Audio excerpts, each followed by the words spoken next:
Loneliness is not when you are alone. Loneliness is when you own a mansion of more than 500 square meters in a quiet suburban area. But the only sound echoing back each day is the cracking of your joints every time you turn over, and the ticking of the clock counting down time. I am Arthur, 70 years old this year, and I am wasting away in the very large house that I built with all my youth. 30 years ago, that fateful divorce trial split my life in two, like a cruel axe. The judge struck the gavel. That sharp, echoing sound still haunts me in my nightmares. I won custody of Beatrice and Florence, my two obedient older daughters. But Evelyn, that woman with a heart of ice, took Caleb, the youngest son. "You will never see him again," Evelyn hissed through her teeth in the courthouse parking lot that day.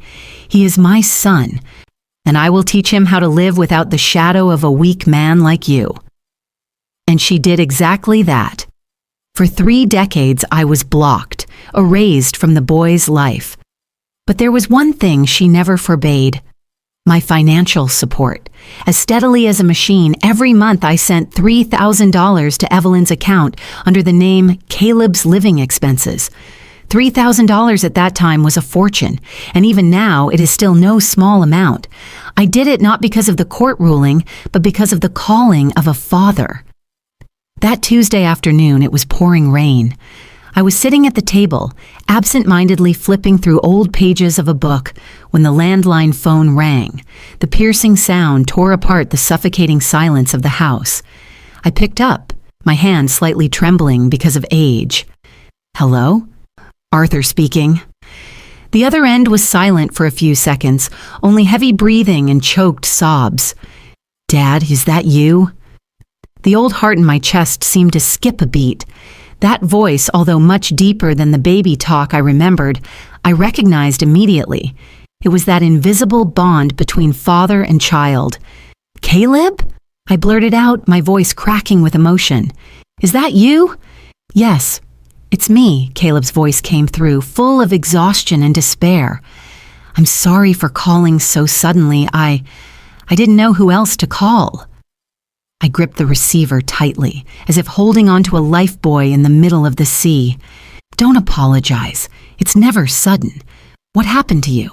Are you all right?" A woman's voice sounded naggingly beside him, likely Madison, his newlywed wife.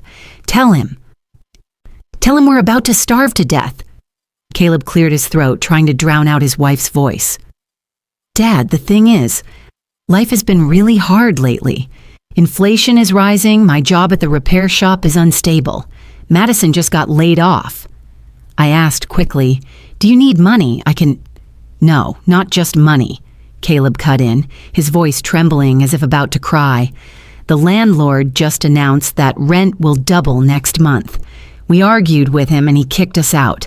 The deadline is this weekend. If we can't find a place, we'll have to sleep in the car." "Sleep in the car?" I repeated anxiously. "I'm so desperate, Dad," Caleb sobbed. "I know Mom Evelyn always badmouthed you, forbade me from contacting you. But I think, no matter what, you'll always be my dad. At a time like this, I can only rely on your compassion." Every word from the boy pierced my heart like needles, painful yet sweet. He acknowledged me. He came to me. After all those years Evelyn separated us, he finally remembered me. I didn't need even a second to think. "Caleb, listen to me," I said, my voice firm and resolute. "You don't have to go anywhere. This house is too big for an old man like me. You two come here." Silence on the other end, then Madison's voice full of excitement. "Did he agree? What did he say?"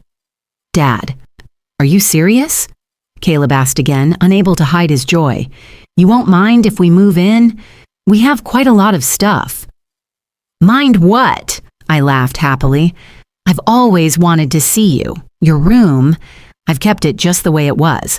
It might be a bit dusty, but I'll clean it right away. You two just come here." "Oh, thank you. Dad, thank you so much," Caleb exclaimed. "I knew it. Mom was wrong about you. You're the best man in the world. We'll move this weekend, okay?" Yes, yes, anytime.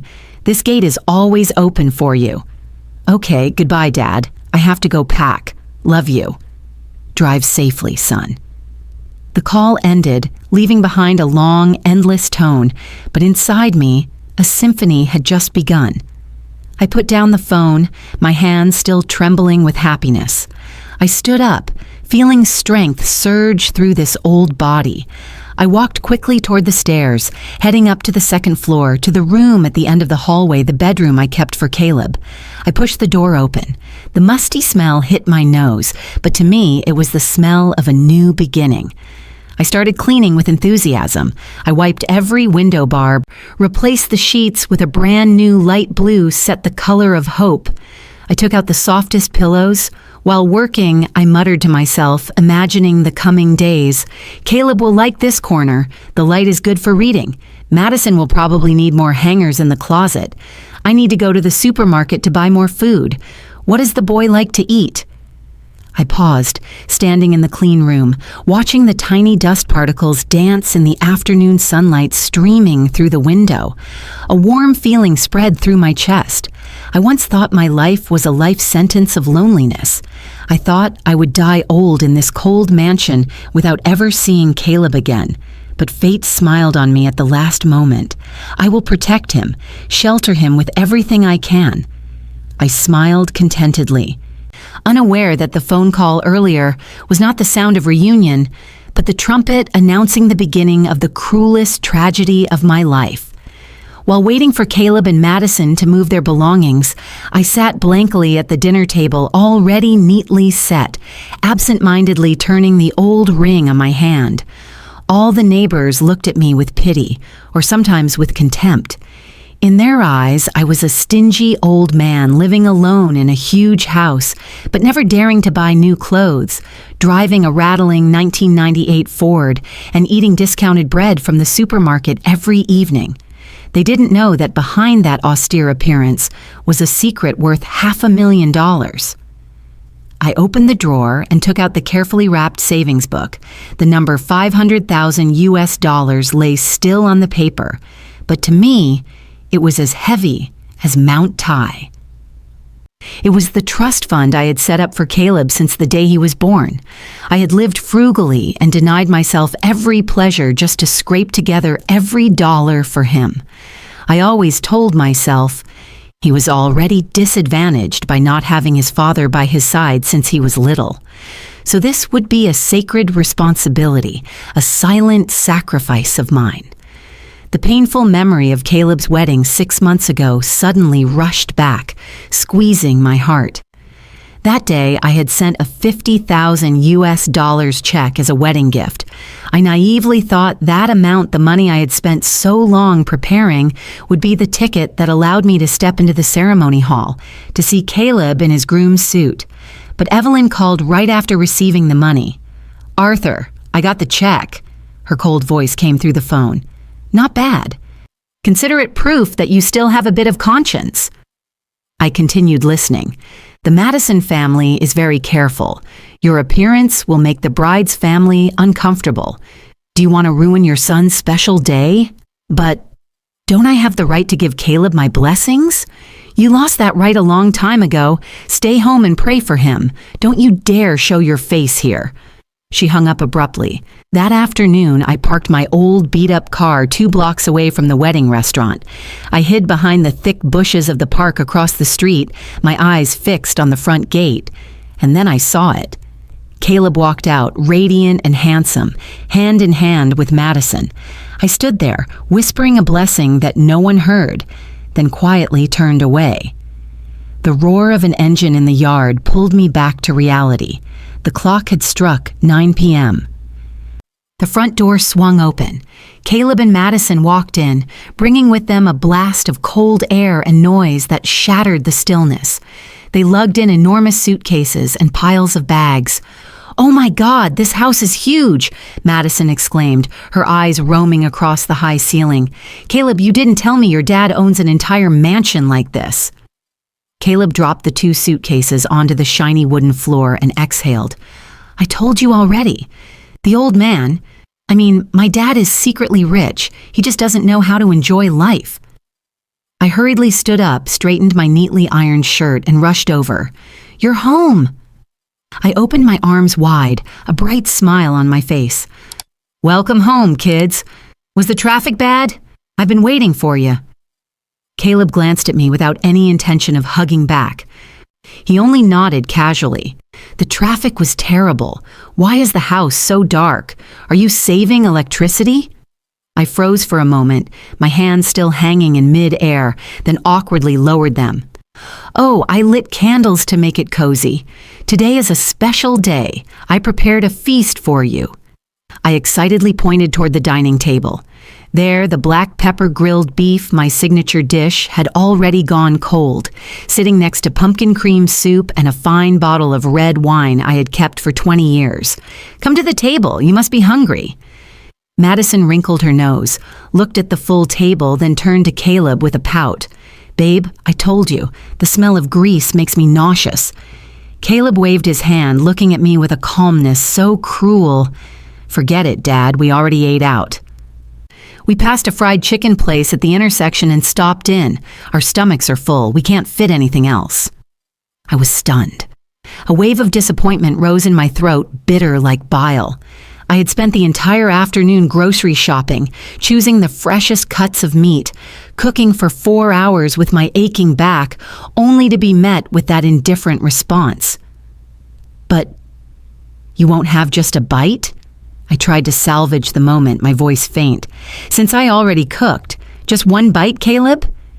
Don't force me, Dad, Caleb frowned, his voice turning irritable. I said I'm full. You just eat by yourself or put it in the fridge for tomorrow. We're tired. We just want to sleep. He turned to Madison and jerked his head toward the stairs. Let's go upstairs, babe. I need a shower. I smell like hell. Madison nodded, dragging her suitcase along, not forgetting to throw me a careless question. Hey, Dad, what's the Wi-Fi password? The cell signal here sucks. Oh, it's Jiden Hanfuk 1 Turner 23, I replied, trying to keep a strained smile. That's a cheesy password, Madison giggled, whispering to Caleb but loud enough for me to hear. The two of them walked past me as if I were an invisible receptionist in my own home. Their footsteps thudded on the wooden stairs, then the sound of their bedroom door slamming shut. Silence returned. I stood alone in the vast dining room. The candlelight cast my lonely shadow against the wall. In front of me was a dinner set for 3, but now only an old, foolish man remained. I pulled out a chair, sat down, picked up the knife and fork, and cut a piece of the beef that had turned cold and fatty. I raised it to my mouth and chewed. It was tough, bland, and nearly impossible to swallow.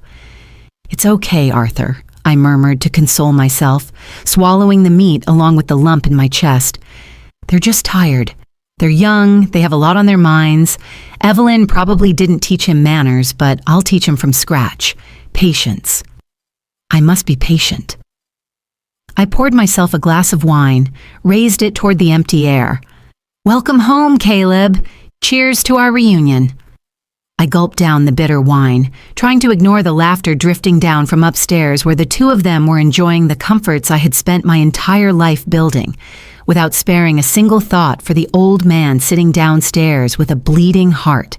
Tonight feels endless, and I faintly realized my generosity and blind love had just opened the door to the most ruthless invaders. Silence had died.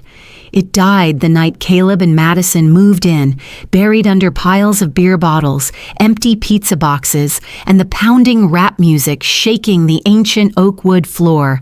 It took exactly 1 week for the house, my sanctuary of peace, to become a chaotic battlefield. Caleb and Madison didn't just move in, they truly launched an invasion.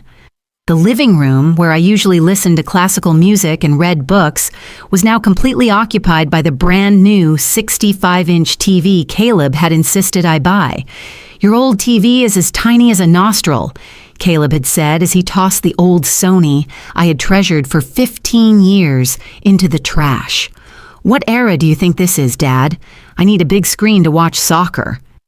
And so, Every evening, instead of the gentle sound of violin, I had to endure the yelling, the screaming sports commentators, and Caleb's cursing every time his favorite team conceded a goal. But that was still not as horrible as the kitchen. Madison, the stylish-looking daughter-in-law, turned out to be a disaster according to every hygiene standard. Dirty dishes were piled up in the sink like a foul-smelling Everest. Fast food containers were scattered everywhere, and grease coated the entire marble countertop. One morning, I walked downstairs intending to make a cup of hot tea and almost slipped on a puddle of spilled soda on the floor from the night before that no one had cleaned. Madison was sitting with her feet up on the dining table, filing her nails while talking loudly on the phone.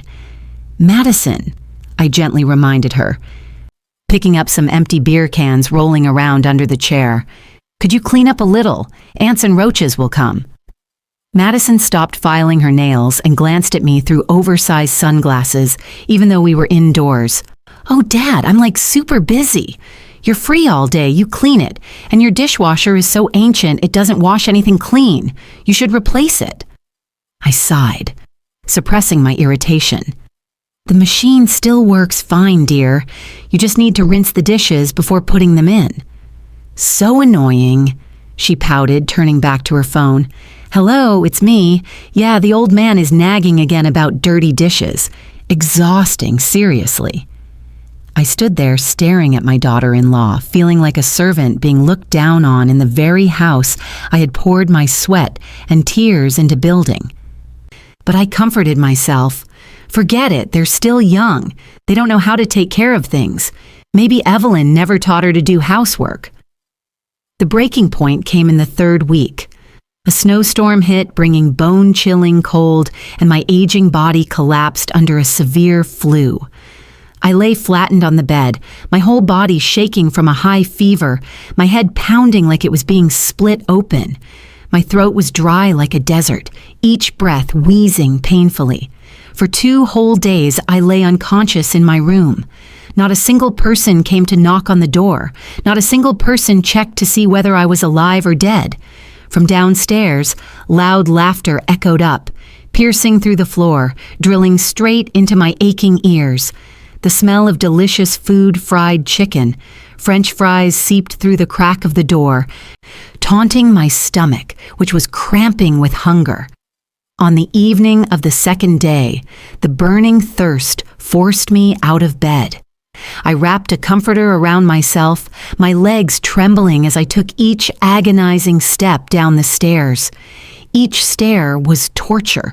My joints cracked in protest. I dragged myself to the kitchen door. The scene before my eyes made my vision blur. Caleb and Madison were sitting comfortably, eating happily. The table was full of takeout boxes from upscale restaurants, grilled ribs, pizza, salad, even wine. They were eating while watching a comedy movie on TV, laughing loudly. Seeing me appear in such a haggard state, face pale, Caleb only glanced up for a second before lowering his head to chew another bite of ribs. "Oh, you're up, Dad?" he asked, his voice indifferent as if he were asking a stranger. "Thought you were hibernating permanently." I held onto the back of a chair, my voice hoarse and weak. Dad has a fever, Caleb. I haven't been able to get up for 2 days." Madison scrunched her nose, pulling her plate a little farther from me and waving her hand. "You, Dad, don't come close. I don't want to catch the flu. I have plans tomorrow." I swallowed hard, my throat burning. "I'm so thirsty. Can you get me a cup of warm water? And do you have any soup or porridge? I'm starving." Caleb shrugged, pointing at the pile of empty containers. "All gone, Dad. We ordered takeout. How are we supposed to know when you'd wake up to save some? And it's all spicy and greasy anyway. Sick people would just throw up." "So, you didn't cook anything?" I asked, my pleading eyes drifting toward the spotless pots and pans on the stove. "Cook what at a time like this, Dad?" Caleb scoffed. "It's tiring and wastes time. Ordering food is faster. Oh, and get your own water. The electric kettle is over there." Then he turned to pick up a juicy piece of grilled meat for Madison. "Eat this, baby. This one's great." I stood there, trembling not only from the fever, but from the coldness in their hearts. I dragged myself to the corner of the kitchen, my hands shaking as I poured water into a cup. Hot water splashed onto my hand, burning it, but the pain couldn't compare to the ache in my chest. After drinking the water, I slowly turned back to leave. As I reached the bottom of the stairs, I heard Madison whisper, her giggles dripping with malice. God, he looks disgusting. All that coughing ruined my appetite. This house is huge, but feels like a nursing home. And Caleb's reply, cruel and heartless. Forget him. He's old and senile. Getting sick is normal. As long as he doesn't die here and make us clean it up, I don't care. Hurry and eat so we can finish the movie. I stopped in my tracks. My hand clenched the wooden stair railing, my nails digging into the varnish. Hot tears spilled down my hollow cheeks, not because I feared death, but because I realized that in the eyes of the son I loved so deeply, I was nothing more than a nuisance, an ugly inconvenience. I dragged myself back to my room, closed the door, and pulled the blanket over my head to block out the laughter rising from downstairs. In the darkness of the feverish delirium, I still tried to find a reason to excuse my ungrateful son. It's not his fault, it's not Caleb's fault, I muttered in a feverish haze, my teeth chattering. It's Evelyn. She taught him to be like this. She poisoned him with selfishness. He's not bad by nature. I have to be patient. I have to use love to change him. Hold on. That night, I curled up alone, fighting a 104-degree fever, while downstairs, the son I had just put $500,000 into a trust fund for was throwing a celebration over his father's high fever. I still didn't know that this endurance was the spark that would ignite an explosion powerful enough to burn down everything left of the father-son bond. The severe flu passed, leaving me with a weakened body and a soul covered in scratches. But spring had arrived. Easter, the holiday of rebirth and hope, was approaching. With my inherent optimism, or perhaps the stupidity of a fool in love with his children, I hoped again that a warm family gathering would dispel the coldness that had taken over the house. I called Beatrice and Florence, my two older daughters living in the neighboring city. "Dad, I miss you so much." Beatrice's bright voice rang through the phone. "Flo and I will come early to help you cook. It's been so long since our family was together." On Sunday morning, Beatrice's red car screeched to a stop in front of the house. My two daughters walked in, bringing sunlight and laughter with them, but their smiles faded instantly when they stepped past the living room threshold. What met their eyes was a mess they had never seen before. Caleb was lying stretched out on the sofa with his shoe-wearing feet propped up on the coffee table, beer bottles rolling around on the floor, while Madison was sitting at the dining table painting her nails, the strong smell of acetone overpowering the scent of the lilies I had just placed. Beatrice frowned, glanced at Caleb, then turned to me and whispered, "Dad, what is this? Since when did our house turn into a trash dump?" I let out an awkward laugh and patted my daughter's hand. "Oh, your brother just moved in. His things aren't arranged yet. Don't mind it. Come on, help Dad in the kitchen with the roasted lamb." That whole morning, the atmosphere in the kitchen was strange. Beatrice, Florence, and I were busy washing vegetables, marinating meat, and baking. The clattering of knives and cutting boards mixed with the long, weary sighs of my two daughters every time they looked toward the living room, where their precious little brother was still glued to his phone screen without greeting his sisters. By noon, the feast began. I sat at the head of the table and looked around. On the left were Beatrice and Florence, dressed properly, sitting upright. On the right was Caleb in a wrinkled t-shirt and Madison in messy pajamas. The contrast looked like a satirical painting of the two halves of my life. I raised my glass of wine, my voice cheerful. "All right, happy Easter, happy family reunion. I'm very happy that all of you are here today."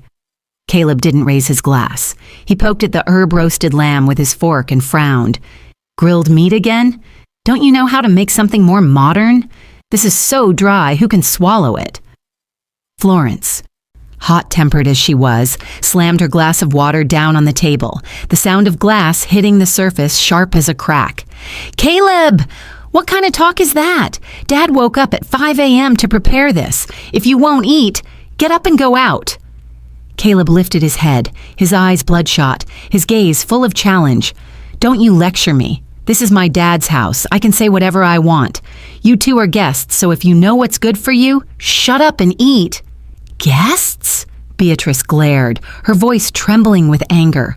"We're Dad's daughters, and you, what have you ever done for him? All you do is come back here to freeload and torment him.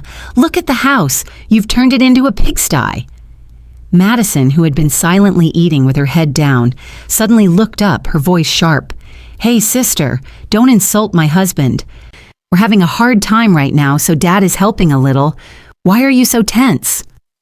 "Helping?" Beatrice scoffed, her eyes sharp as a knife. "What I see is you two taking advantage of his kindness. Dad just recovered from being sick. Did you buy him a single pill? Or do you just lie around waiting to be fed?" Caleb slammed his hand on the table, making the plates bounce, sauce splattering across the pristine white tablecloth. He shot up from his seat, his face flushed red, pointing at Beatrice before turning to me. "Look at this! You called them here to humiliate me, didn't you?" Caleb shouted, veins bulging on his neck. "You want to show me how successful your precious daughters are and how pathetic your failure of a son is. Isn't that right?" I panicked and waved my hands. "No, Caleb, you're misunderstanding. Your sisters only want what's good for you." "Good, my ass." Caleb cut me off, his scream tearing through the dining room. "Stop pretending, Arthur. You never cared about me. You're a hypocrite." The air in the room froze. Beatrice and Florence were stunned, and my heart felt like it was being squeezed tight. "What are you saying, Caleb?" I asked, my voice breaking. Caleb laughed a twisted, venomous laugh, an exact copy of Evelyn's. "You abandoned my mom and me to live in that broken, leaking apartment for 30 years, didn't you? While you lived comfortably in this giant house, drinking wine and listening to classical music, my mother had to work herself to death to raise me." He stepped toward me, bent down, brought his face close to mine, his breath reeking of alcohol. "Mom told me everything. You're a coward. You kept all the assets after the divorce, threw my mom and me out on the street with nothing. You sent a few measly dollars every month and thought it was a big deal? Do you know how many nights I cried from humiliation? Where was this great father then? Enjoying life." I went numb. Each accusation was like a sledgehammer crashing onto my skull. Those measly dollars were $3,000 a month money I earned by working 14 hours a day. And the broken apartment he mentioned, I knew Evelyn had spent my money on luxury handbags and vacations, instead of fixing the place for him, but I couldn't say it. I couldn't expose his mother right now, not when I didn't yet have solid proof of how she had squandered the money. And above all, when I looked into Caleb's hatred-filled eyes, I realized Evelyn's brainwashing had fully succeeded. She had injected poison into his mind since the day he was in diapers. "Caleb, the truth isn't what you think." I tried to explain, but my weak voice was drowned out in his fury. "Shut up!" Caleb screamed, knocking over the wine glass. The dark red wine splattered onto my white shirt like bloody stains. Beatrice jumped up, ready to slap Caleb, but I managed to grab her wrist in time. "Dad, you're just going to let him talk to you like that?" Beatrice cried, tears filling her eyes. "He's insulting you." I shook my head, looking at Beatrice with pleading eyes. Then I turned to Caleb, my son, who was looking at me as if I were his mortal enemy. In that moment, I didn't feel anger. I only felt an endless sorrow. I pitied him. He was just a pitiful puppet in his mother's hands, a victim of 30 years of lies. I quietly grabbed a napkin, wiped the wine stain on my shirt, then looked up at my son with eyes heavy with sadness, but strangely gentle. "All right, Caleb," I said, my voice low and soft without a trace of blame. "I'm sorry if you feel that way. Today is a holiday. Let's not argue. Just calm down." Caleb snorted, turned away, and pulled Madison along. Lost my appetite. Let's go, babe. I can't swallow anything with this fake, sanctimonious face staring at me. The front door slammed shut so hard the picture frames on the wall rattled. I sat motionless in my chair, surrounded by cold food and shattered glass. Beatrice and Florence burst into tears and clung to my shoulders. "Dad, why? Why don't you kick him out?" Florence sobbed.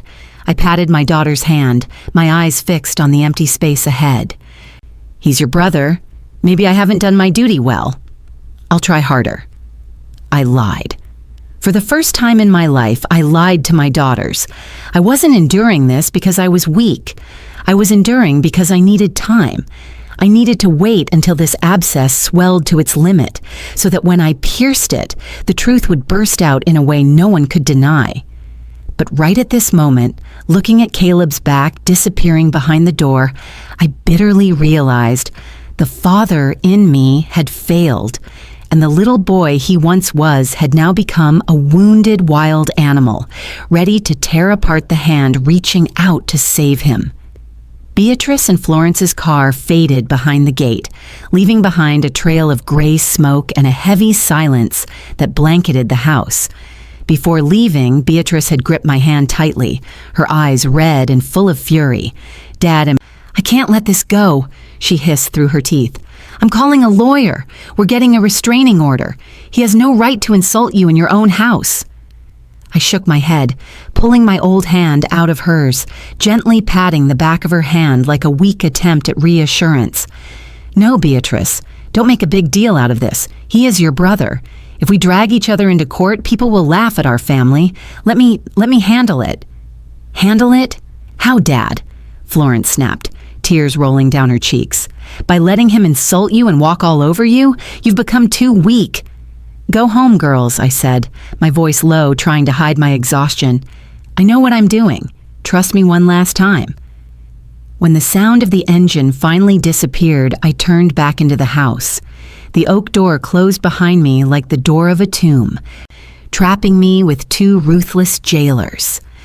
Life in hell officially began at that moment. Caleb and Madison no longer held back. They took my silence after the Easter dinner as a sign of unconditional surrender.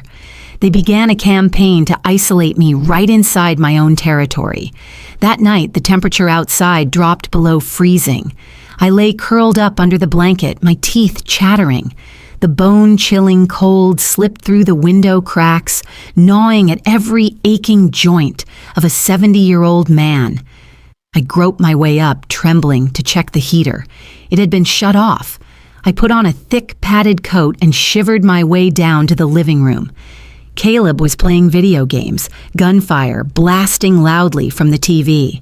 "Caleb!" I called, my voice hoarse from the cold. "Why did you turn off the central heating? I'm freezing. Old people can't stand the cold." Caleb didn't even turn his head, his fingers tapping rapidly on the game controller. "The electric bill last month was sky high. Don't you know how to save money? Madison said the heat dries out her skin. If you're cold, put on more clothes." "But the temperature in the house is too low, son," I tried to explain, rubbing my hands together for warmth. "I have rheumatism. This cold hurts me a lot." Madison walked out of the kitchen, holding a glass of juice, smirking. "Oh, come on, Dad, you're exaggerating. Get used to it. Later in the nursing home, it'll be the same anyway. They save energy a lot over there." I looked at the two of them, then at the thermostat now locked with a new passcode. I didn't argue anymore. I quietly returned to my room and put 2 more blankets on myself. In the dark, I didn't cry. I opened the nightstand drawer and took out a small black notebook and a pen. Day, month, year. Caleb turned off the heater at 10 p.m. Temperature too low. Madison mocked my joint pain. I recorded everything, meticulously, in detail, coldly. The next day, I discovered I couldn't access the internet.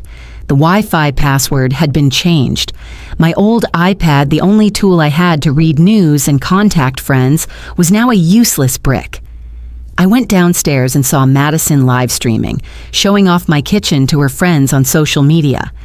"Madison, I can't get online. Is the Wi-Fi broken?" She stopped laughing at her phone and turned to me with a disgusted face. It's not broken. I changed the password. You're old. What do you need the internet for? It rots your brain. But I need to read the news. Check my email. Stop it. Dad! Caleb yelled from the yard, cutting me off. Quit whining already. If you want internet, go sign up for your own plan. I nodded, my face showing resignation. Yeah, maybe you're right. I don't have anything important to do anyway. I went back to my room and opened the black notebook. Day, month, year, internet cut, information isolation. The isolation reached its peak when Mr. Edward, the kind neighbor who had lived next door for 30 years, came to the gate to bring me some homemade apple pie. I was upstairs and saw him from the window.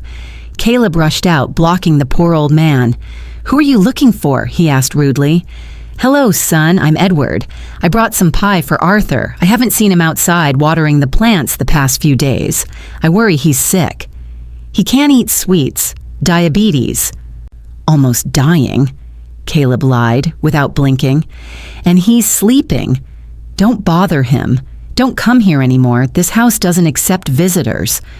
But I'm his friend. Go home, Caleb barked, slamming the door right in front of the old man's face. I stood behind the curtain, watching everything.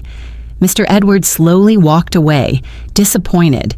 I should have run downstairs, should have scolded my ungrateful son. But I didn't. I simply let the curtain fall.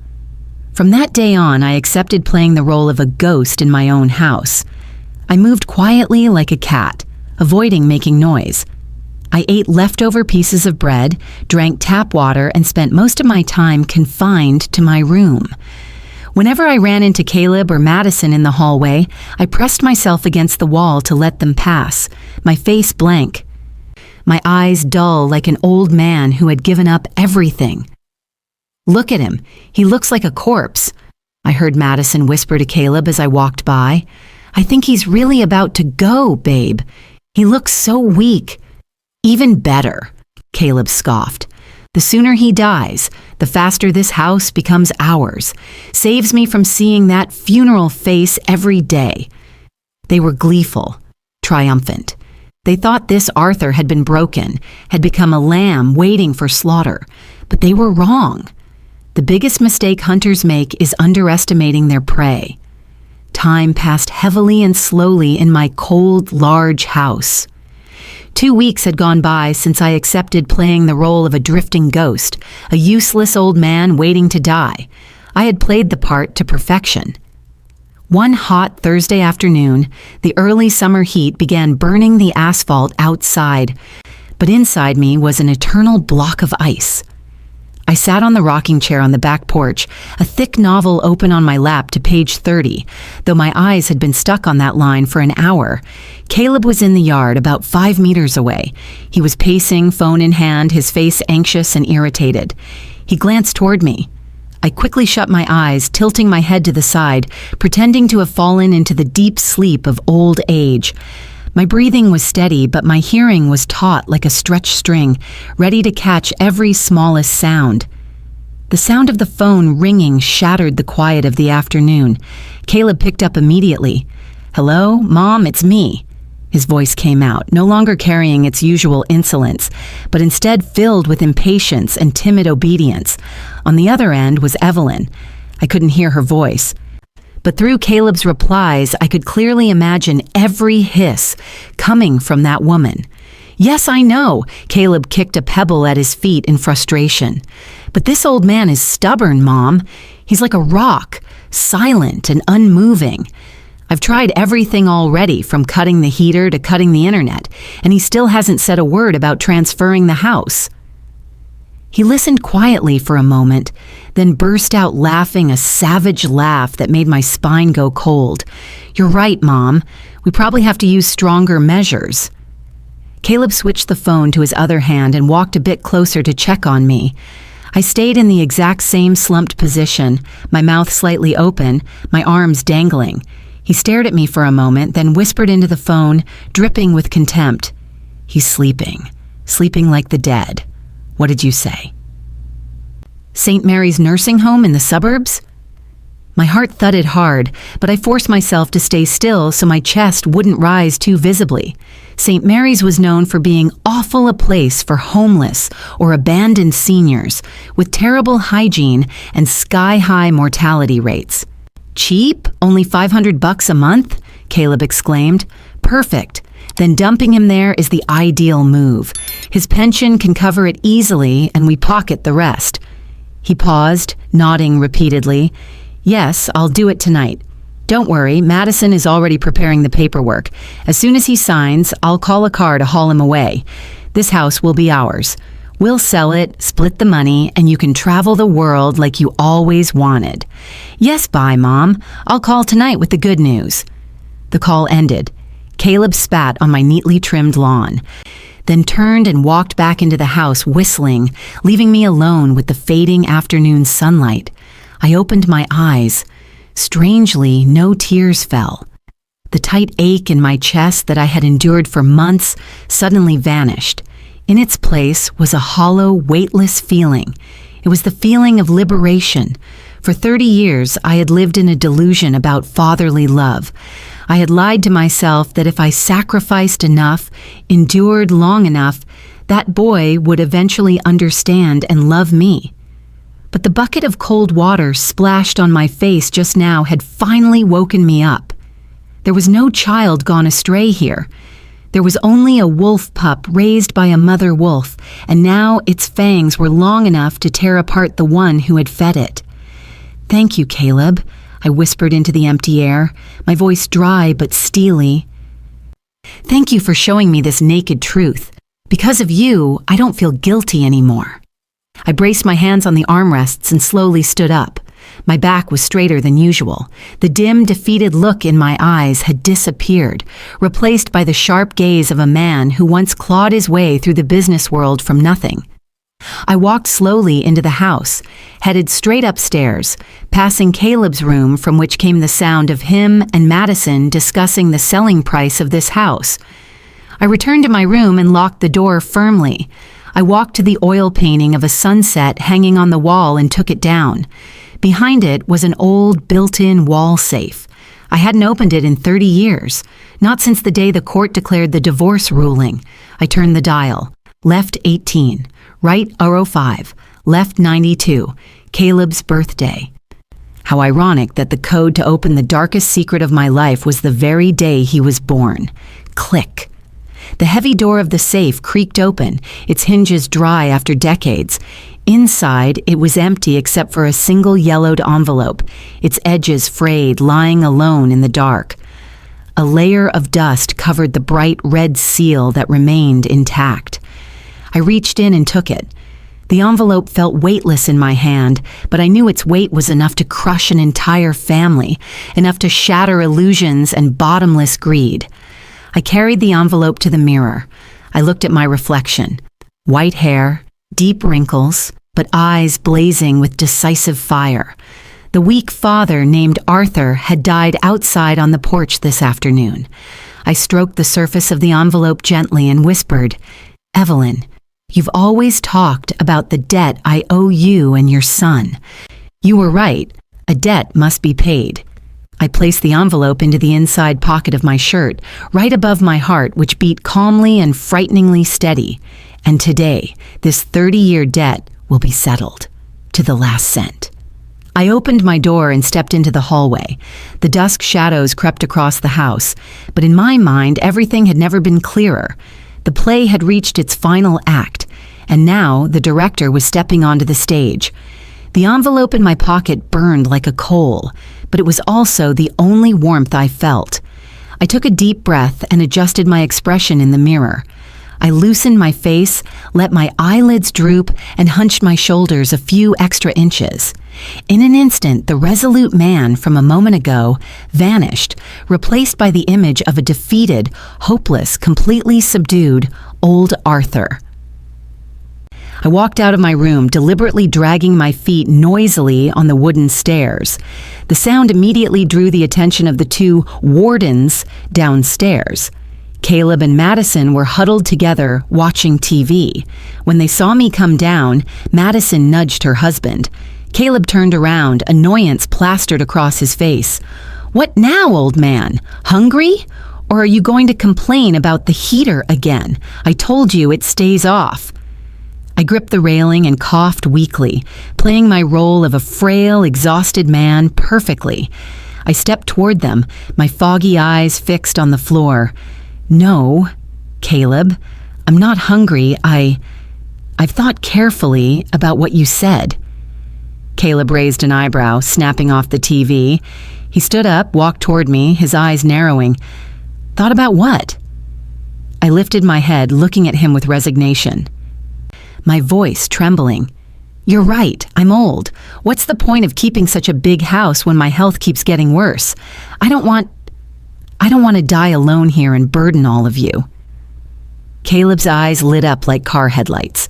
He glanced at Madison, and neither of them could hide their triumphant smiles. "So what you're saying is—" Caleb pressed, his voice suddenly sweet, sickeningly sweet. "I agree." I sighed heavily. "I'll sign the papers to transfer the house and hand over control of the assets to you. I'll go to the nursing home like you want. After all, that's where worn-out old people like me belong." "Oh, Dad!" Madison screamed, rushing over to grab my hand and shake it hard. "You made such a wise decision. I knew you were reasonable. Don't worry, the St. Mary nursing home is great. I'll tell them to take good care of you." Caleb slapped my shoulder repeatedly, the first fake friendly pat he had given me in years. "That's right, Dad. You should have done this earlier, and we wouldn't have had so much tension. Let me call the lawyer to bring the papers right away, okay?" "Wait." I raised my hand to stop him, my voice weak but firm. "This is a big matter. This is my life's asset. I want to do it once and for all. I want to hand it over publicly." "What do you mean, publicly?" Caleb frowned suspiciously. "Call your mother here," I said, forcing my voice to stay calm as I mentioned that name. "Evelyn was your guardian before. I want her present to witness the moment I return what I owe the two of you. And I'll call Beatrice and Florence back too." "Why call those two sisters here?" Caleb snapped. "So they can ruin it?" "No," I shook my head. "I want them here to be witnesses. I want them to see that I am willingly giving the property to my only son, so that later they won't sue you or fight you for anything. Isn't that better for you?" Caleb thought for a second, then snapped his fingers. "The old man makes sense. Fine, let them come witness me becoming the owner of this house. I'll call Mom right now." He hurriedly pulled out his phone, dialing rapidly, grinning from ear to ear. I quietly turned around to go into the kitchen to pour myself some water, hiding the cold smirk at the corner of my lips. The fish had taken the bait, and it even wanted to drag the whole pack into the net. The next morning, my large house welcomed some special guests. Evelyn arrived at 9 a.m. A taxi screeched to a stop at the front. She stepped out, still carrying the same arrogant, smug demeanor she had 30 years ago. She wore a bright red velvet dress, a faux fur coat, and a thick pearl necklace. Her face was plastered with makeup to conceal her wrinkles, but those cold, calculating eyes couldn't be hidden by anything. She walked into the living room, her high heels pounding on the wooden floor like hammer blows. Her gaze swept around the house, her greedy eyes stroking each piece of furniture, each painting on the wall, as if she were already inventorying her own assets. I stood up from the armchair, suppressing the disgust rising in my throat. "Hello, Evelyn. Long time no see." Evelyn stopped in front of me, removed her sunglasses, and smirked. "Hello, Arthur. You look terrible. 30 years without me, and you've lived this miserably." I lowered my head, muttering softly, "Time spares no one, Evelyn. You're still... Well, are you healthy?" "Better than you, for sure." She laughed loudly, her sharp laugh echoing through the room. "I heard from Caleb that you finally agreed to let go. Huh? Good. Better late than never. Why keep all this wealth when you're about to go into the ground anyway?" At that moment, the screech of a car outside announced Beatrice and Florence had arrived. My two daughters stormed into the house like a gust of wind, their faces full of worry and anger. "Dad!" Beatrice yelled when she saw Evelyn sitting proudly on the sofa. "What is she doing here? And why did you call us to witness you signing that insane paper?" Florence glared at Caleb. "What did you do to my father, you bastard? You forced him, didn't you?" Caleb laughed mockingly, sitting next to his mother, crossing his legs. Hey, big sis, watch your mouth. Dad volunteered. He loves me and wants to make it up to me. Right, Dad?" Evelyn tapped her red-painted nails on the glass table, her tone condescending. "Beatrice and Florence, be quiet. You don't understand. This is between your father and Caleb." "Mom!" Florence started toward her mother as if to scream in her face, but I quickly stood up and raised my hand to stop her. "Enough, girls," I said, my voice tired but loud enough to drown out the noise. "Don't argue anymore. I called you back not to start a war. I want to resolve this peacefully." The large living room sank into a suffocating tension. Everyone was present, like a final judgment trial. Evelyn sat on the sofa across from me, arms crossed.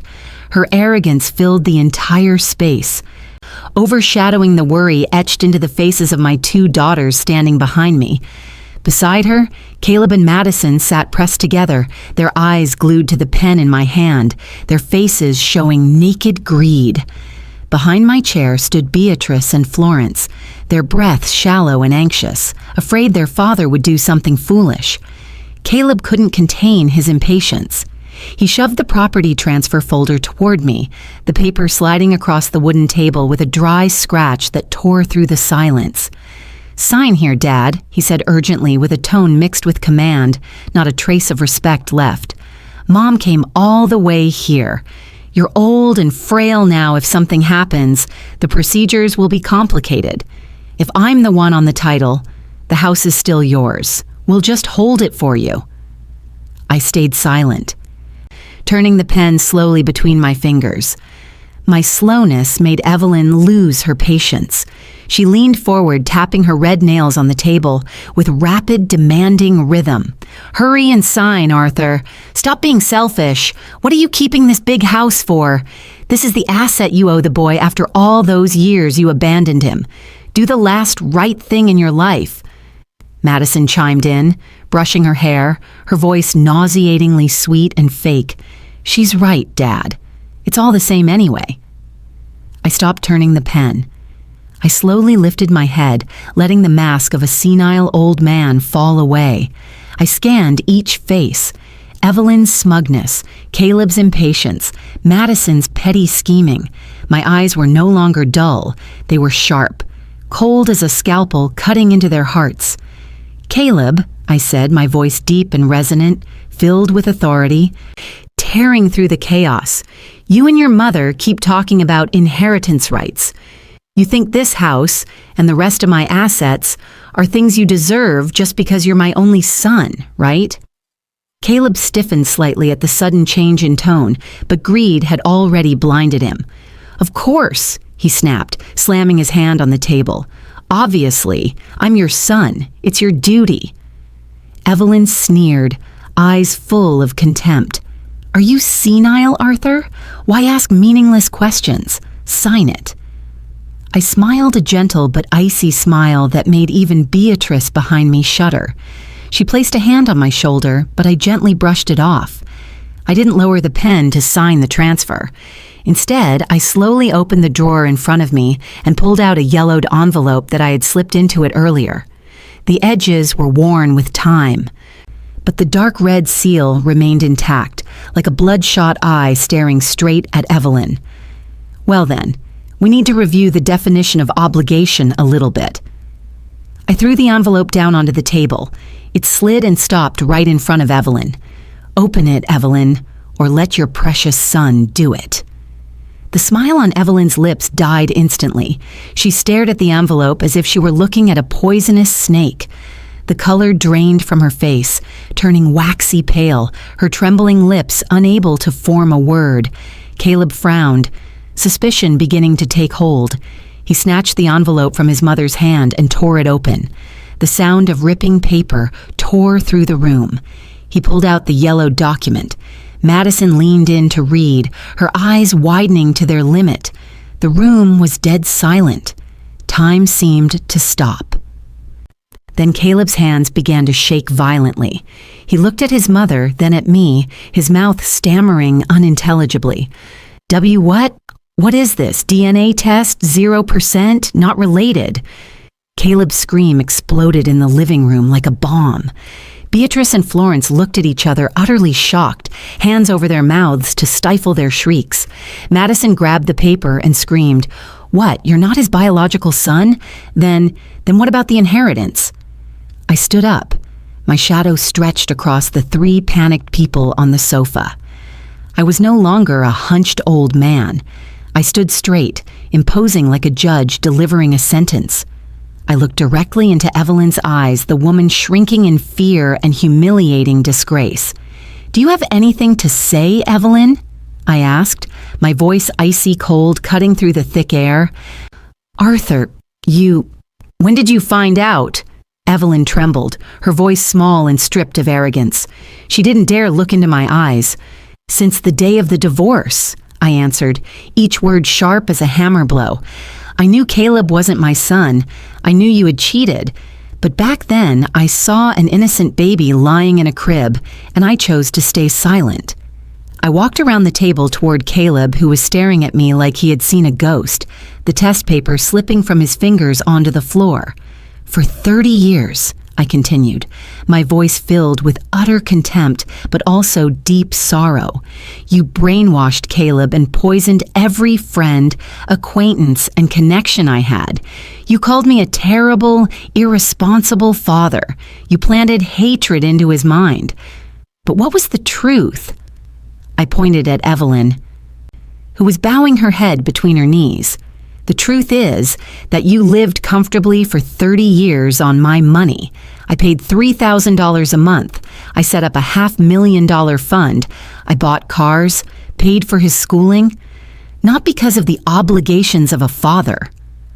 I bent down, bringing my face close to Caleb's, staring into his panicked eyes. "But because of the compassion of an honorable man for the innocent baby lying in that crib. I pitied you, Caleb." You're lying!" Caleb screamed in despair, his eyes bloodshot, tears spilling out. "Mom, tell him he's lying. Mom, say something." Evelyn lowered her head, her shoulders shaking violently, unable to speak.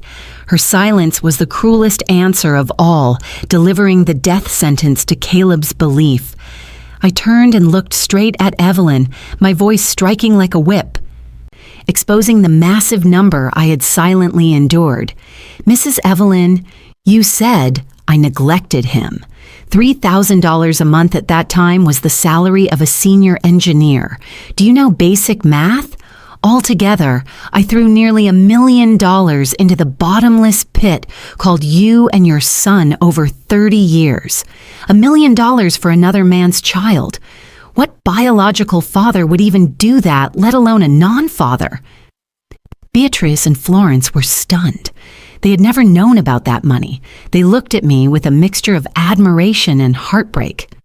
I returned to the table, picked up the house transfer document, the paper that just minutes earlier Caleb and Evelyn had coveted with insane hunger. I raised it high, then slowly tore it in half, then into quarters, then into eighths. The ripping sound was wonderfully satisfying. I threw the white scraps at Caleb like scattering funerary paper at a funeral, the funeral of a fake father-son relationship. "Inheritance is based on bloodline, Caleb," I said, my voice cold and final. "And according to that test, you are not entitled to a single cent. You are a stranger, and from this moment on, you and your wife and your mother get out of my house." Caleb collapsed to the floor, clutching the shredded paper, sobbing uncontrollably. Madison stood frozen, her face drained of blood. And Evelyn, she sat hunched like a pile of rags, utterly crushed by the naked truth and the terrifying righteousness of the man she thought she had fooled easily for 30 years. I stood there, in the ruins of all those lies, feeling an overwhelming sense of relief. The ghost of the weak Arthur had vanished, leaving only an ordinary, great man who had just carried out the most brutal sentence of his conscience. The white scraps scattered across the wooden floor looked like the corpses of dying butterflies. The silence after the storm was more terrifying than the screaming. In the vast living room, the air was thick with betrayal and despair. Caleb was still kneeling on the floor, his hands clutching the shredded papers, his shoulders shaking. He looked up at Evelyn, the mother he had worshipped like a living saint for years, but in response to his pleading eyes was only cowardly avoidance. Evelyn turned away, pretending to adjust her fur coat, but her trembling hands betrayed her overwhelming fear. The first one to break the silence was Madison. My precious daughter-in-law stood up, brushing the scraps off her dress as if sweeping away dirt. Her face hardened, no longer carrying any false sweetness. "So, that's it?" Madison asked coldly, directing her question at Evelyn. "No mansion, no car, no trust fund? And my husband is just the child of some random nobody?" Evelyn jerked, hissing, "Shut up, you brat, you don't know anything." Madison gave a dry laugh and picked up her purse. "I know enough.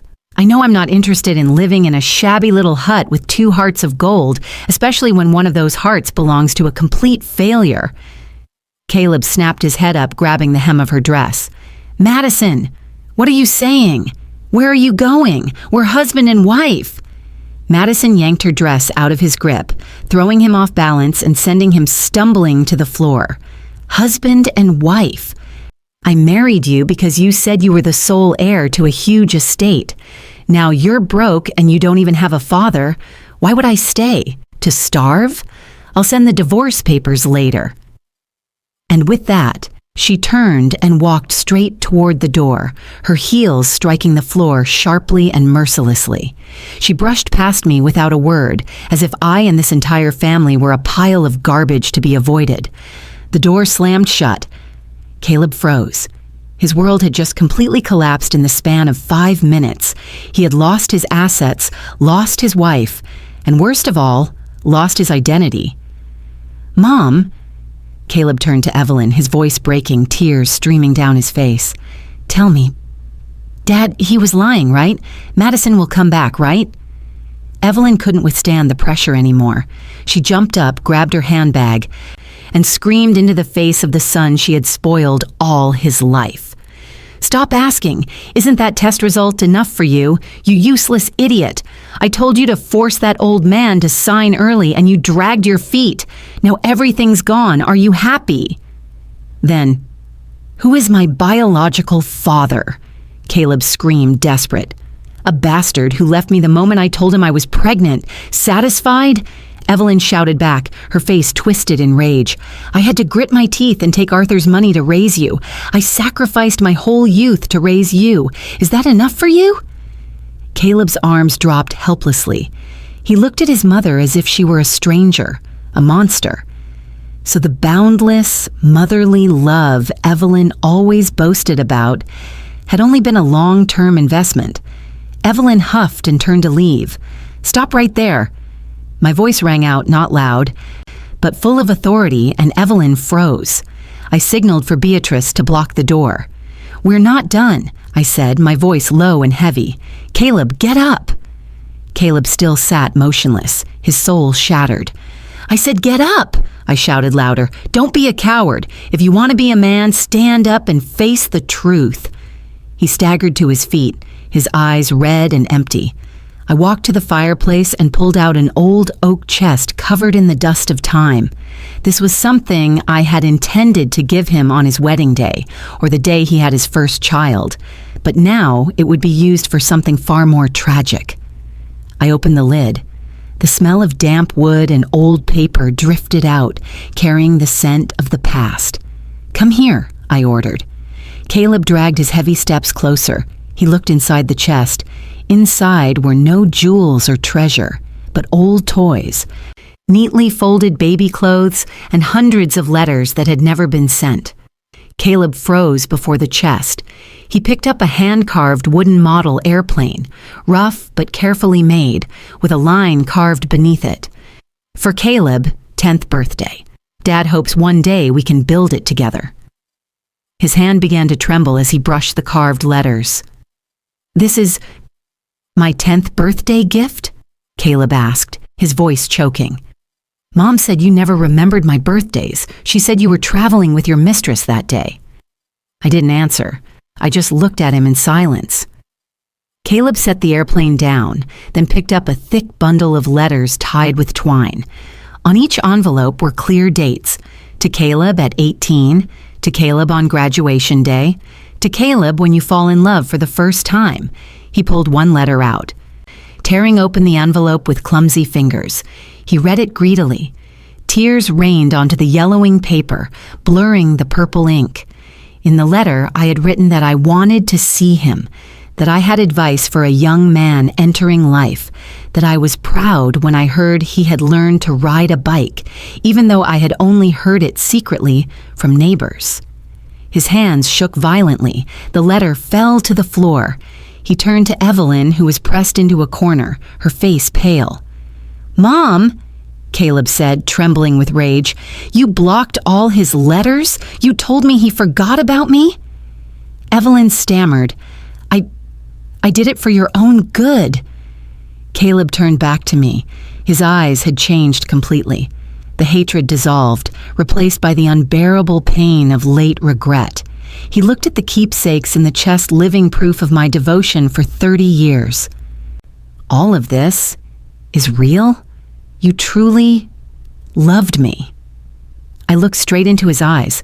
There was no anger left in mine, only the sorrow of a father who had failed to save a child's soul. "Yes, I once loved the innocent baby lying in the crib," I replied, my voice soft as a breeze but heavy as a mountain. I stepped forward, picked up the model airplane, and placed it into Caleb's hands. "I carved this over 3 months, a little each night to send to you, but the post office returned it. The recipient refused it. I kept it all these years, waiting for the day you grew up so I could give it to you myself." Caleb clutched the airplane and burst into uncontrollable sobs like a child. He knelt at my feet, wrapping his arms around my legs. "Dad, I was wrong." I didn't move, didn't push him away, didn't bend down to embrace him.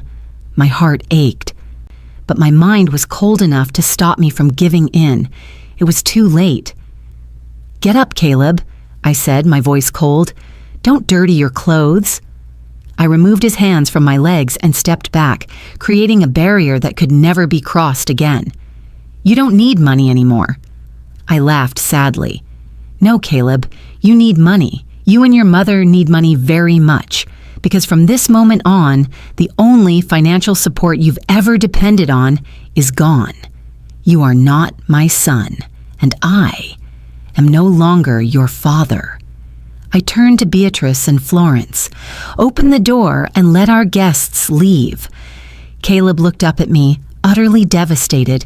He realized that the man standing before him was not punishing him out of anger. He was punishing him by letting go. And the abandonment of someone who loved him even though he wasn't his blood was the most painful life sentence. "Dad, don't call me Dad." I cut him off, turning my back and staring out the window where the sunset burned red like blood. "Your father is the man who abandoned your mother 30 years ago. And me? I'm just your mother's terrible ex-husband. Take the chest and leave. It's the last gift I'm giving you. Go." Caleb hugged the chest to his chest like the last lifebuoy in a stormy sea. He stood up, staggering toward the door, tears still falling nonstop. Evelyn hurried after him, not daring to look back at me even once. Their silhouettes faded behind the heavy oak door. Silence returned. But this time, it was no longer loneliness. It was the peace of someone who had finally lifted a 1,000-pound weight off his shoulders, even if his heart was still bleeding. "Dad." Beatrice's hesitant voice came from behind me. "Are you okay?" I turned around. My 2 daughters looked at me with eyes full of both awe and sorrow. They had never seen their gentle, timid father become so decisive and merciless. I smiled a genuine, relieved smile, not the forced one I had worn every day. I'm okay. Better than ever, girls. I'm sorry for hiding the truth about Caleb's bloodline all these years. I just didn't want to hurt an innocent child. Florence ran to hug me tightly, nestling her head into my shoulder like she did when she was little. You silly dad. You carried all of this alone for so many years. Why didn't you tell us sooner? We would have protected you. That was my burden to carry, Florence. A man doesn't hand his burdens to his children, he bears them.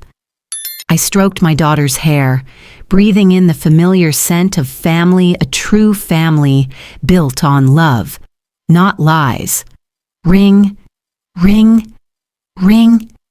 The shrill ringing of the landline phone tore through the warm atmosphere that had just begun to form. The sound was like the groan of a wounded beast coming back to bite. I walked slowly toward the small table where the phone sat. I lowered myself into the soft armchair, adjusted my posture comfortably, and then picked up the receiver. I didn't say anything, just listened in silence. And as expected, the eruption from the other end exploded immediately. "Arthur, you cruel bastard!" Evelyn screamed into the phone, her voice so loud I had to hold the receiver away from my ear. "You've destroyed my boy's life. He's falling apart. He's lying on the street like a lost soul. He's cursing me. You hid that secret for 30 years. Why did you say it now? You want revenge. Is that it?"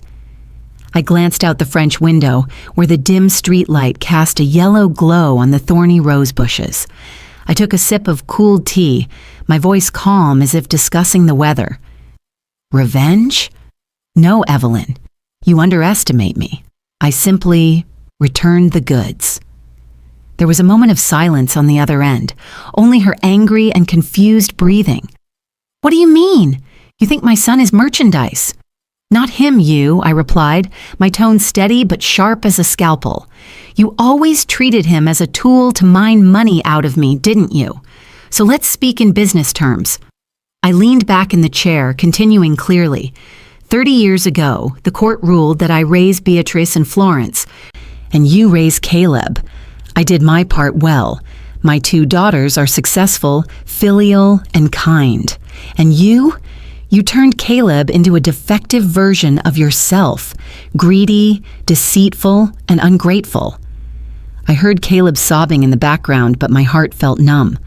"For 30 years, I went on, letting each word sink into her mind. "I used money to try to fix your mistake. I tried to fill him with decency, education, and affection, but it was useless. The product you created was rotten from its core. So, I return it to you. Caleb is your problem now. You 2 deserve each other." "You," Evelyn hissed, her voice trembling with rage. "Don't you dare twist your words. Even if he's not your son, you made a promise. Where's the trust fund? You promised him that money, $500,000. That's what you owe him for raising him in your lies." "Oh, that fund," I chuckled lightly, a soundless laugh. "I almost forgot." "Give it here. Transfer it to me right now," Evelyn screamed, greed overpowering her shame. "Send the money and I'll leave you alone. The boy needs money to rebuild his life. His wife left him." I glanced at Beatrice and Florence and gave a small wink. "Evelyn, you know I'm a man of my word. The fund was dispersed this morning." "What, really?" Evelyn's voice changed instantly. "Where did you transfer it? Caleb's account hasn't received anything." "No, I didn't send it to Caleb," I said casually. "This morning, right before you arrived, I went to the bank and transferred all $500,000 to the Association of Single Fathers." Evelyn's scream pierced through the phone. "What? You're insane! You threw the money away?" "Thrown away? How so?" I replied firmly. "I think the money should help other unfortunate men avoid ending up like me, so they won't have to raise a snake in their sleeve, raise a parasite for half their life like I did." "You bastard! You animal! I'll kill you, Arthur! Give me the money back!" Evelyn shrieked, completely losing control. I hung up decisively. Click. The dry sound of the receiver slamming down ended the last thread connecting me to the living hell I had endured. I didn't stop there. I bent down and yanked the phone cord out of the wall. The cable dropped to the floor, lying motionless like a dead snake. The room fell into absolute silence. Beatrice and Florence stared at me. "It's done," I exhaled, my chest light as if I had dropped a 1,000-pound boulder. "Everything is over." 2 months passed in perfect peace. My health recovered dramatically. My joint pain eased once I no longer had to endure a dead heater or endless stress. On a Sunday afternoon, Beatrice came to visit. She brought a basket of fruit and a cautious expression, as if afraid to disturb my serenity. We sat on the porch, watching the freshly trimmed garden. "Dad," Beatrice said softly, turning her glass of orange juice in her hands, "you are the greatest man I've ever known." I took a deep breath, filling my lungs with the cool summer evening air. I was not alone. I had Beatrice, I had Florence, and most importantly, I had found myself again Arthur, a man who had weathered the storm to protect his dignity until the very last breath. Blood does not make a family love, and kindness do. But when kindness is trampled to the extreme, letting go becomes the greatest compassion one can give oneself. I had lived my life as an honorable man, with no shame in my heart, and now it was time for this ordinary, great man to rest. Now then, if you enjoyed this story, please hit like, subscribe to the channel, and tell me which part surprised you the most. Every subscription and comment from you is a huge motivation for us to continue sharing meaningful things in life. Thank you so much.